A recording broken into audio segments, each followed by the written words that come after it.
Assalamualaikum warahmatullahi wabarakatuh. Selamat pagi. Yang saya hormati Bapak Haris Miftahul Fajar selaku dosen pengampu di matkul vulkanologi. Di sini saya Radifal Fauzan dengan RP 501723103 yang berasal dari kelas A vulkanologi. Di sini saya akan membahas terkait review resume dari jurnal Geologi Gunung Api Purba yang dipublikasikan oleh Pak Sutikno Bronto yang akan saya bahas di chapter 1. Untuk chapter 1 sendiri terdapat latar belakang, rumusan masalah, maksud dan tujuan, pengertian dasar dan juga terakhir ruang lingkup dan juga sistematika. Yang pertama sendiri latar belakang.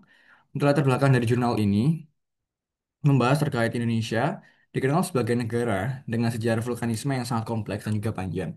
Vulkanisme yang sangat kompleks ini sudah berlangsung sejak zaman Permian sekitar 280 juta tahun yang lalu dan juga menghasilkan batuan vulkanik yang tersebar luas di Sumatera hingga sampai Papua, barat sampai dengan timur. Lalu formasi batuan seperti Old Andesite Formations menjadi bukti penting aktivitas tersebut. Lalu terdapat poin-poin dari latar belakang, yakni aktivitas vulkanik di Indonesia telah mulai dari zaman Permian juga. Lalu ditemukan formasi batuan seperti Silungkang, Pelepa, dan juga Gunung Api, Panti yang ada di Sumatera. Lalu di Kalimantan, aktivitas vulkanik berumur Triasik hingga Kapur itu yang terekam pada formasi Jambu, Sekadau, Kuai, dan juga Haruyan pada Kalimantan. Lalu di Jawa, batuan gunung api berasal dari formasi Jati Barang Field, lalu berumur dari Kapur sampai dengan Eosen. Lalu era tersier ditandai dengan pembentukan Old Andesite Formations yang meluas di daerah Indonesia. Dan yang terakhir terkait vulkanisme tersier itu membentuk karakter geologi Indonesia hingga saat ini, dari dulu hingga saat ini. Selanjutnya membahas terkait 1.2 rumusan masalahnya.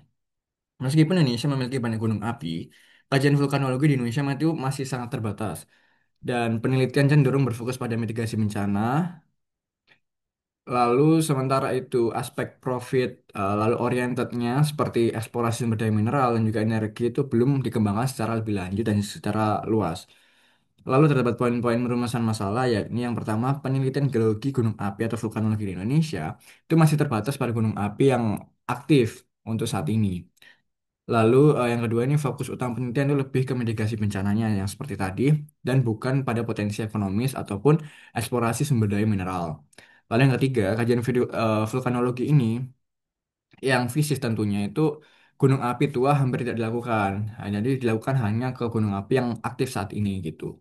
Lalu yang keempat, belum ada institut geologi yang secara khusus meneliti geologi gunung api purba. Belum ada saat ini ITB, ITS maupun UGM belum ada. Lalu yang keempat itu pembelajaran geologi di Indonesia itu masih dominasi di pendekatan kepada sedimentologi atau ilmu yang mempelajari tentang sedimen.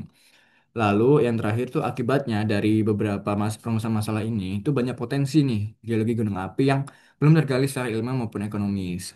Lanjut. Yang ketiga ya ini 1.3 maksud dan tujuan. Nah, bagian maksud dan tujuan ini memiliki tujuan untuk memperkenalkan keberadaan gunung api purba yang masih jarang diketahui, baik oleh ahli geologi maupun masyarakat umum. Banyak penelitian yang hanya terfokus pada gunung api aktif yang saat ini, padahal gunung api purba yang terbentuk sejak zaman tersier juga memiliki peran yang sangat penting. Lalu, padahal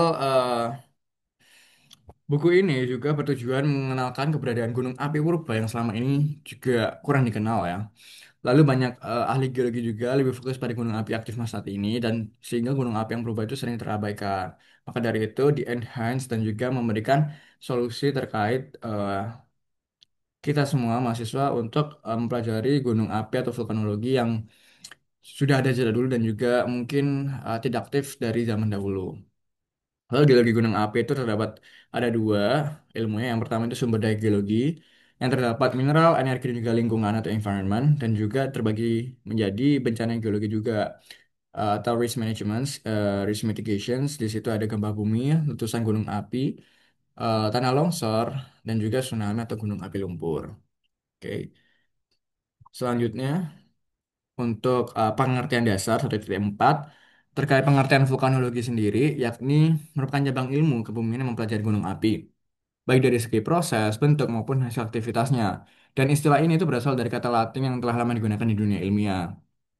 Lalu gunung api sendiri secara umum adalah tempat keluarnya magma ke permukaan bumi, namun berbagai definisi klasik atau klasik seperti kali masih terbatas juga tidak mencakup gunung api yang sudah tidak aktif seperti itu.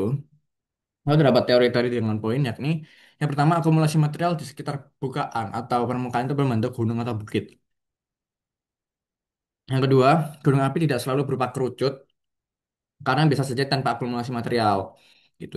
Lalu yang ketiga, memberikan gambaran menyeluruh tentang sistem vulkanik aktif dan juga purba.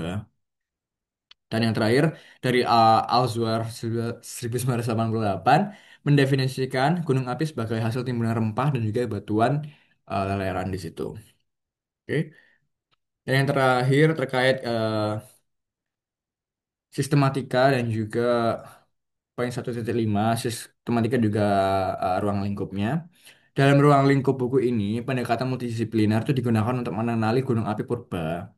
Maka dari itu, metode analisis melibatkan data permukaan dan juga bawah permukaan, termasuk teknik geofisika dan juga geokemis atau geokimia. Lalu terdapat poin-poin nih, yakni yang pertama, analisis melibatkan data inderaja, geomorfologi, stratigrafi, geologi, dan juga petrologi ataupun geokemis. Lalu yang kedua, kajian geofisika juga digunakan untuk mendeteksi kemungkinan gunung api purba bawah permukaan, bisa menggunakan geolistrik, graviti, magnetik, ataupun magnetotelurik. Lalu yang ketiga, memberikan gambaran menyeluruh tentang sistem vulkanik aktif dan juga purba.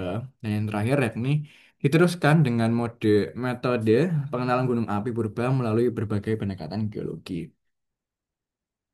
Baik, dikarenakan dari 1 sampai 1.5 dari chapter 1 sudah kami bahas seluruhnya, saya bahas seluruhnya. Maka dari itu, eh, bila terdapat salah kata, saya mohon maaf. Saya akhiri. Wassalamualaikum warahmatullahi wabarakatuh. Terima kasih, Bapak.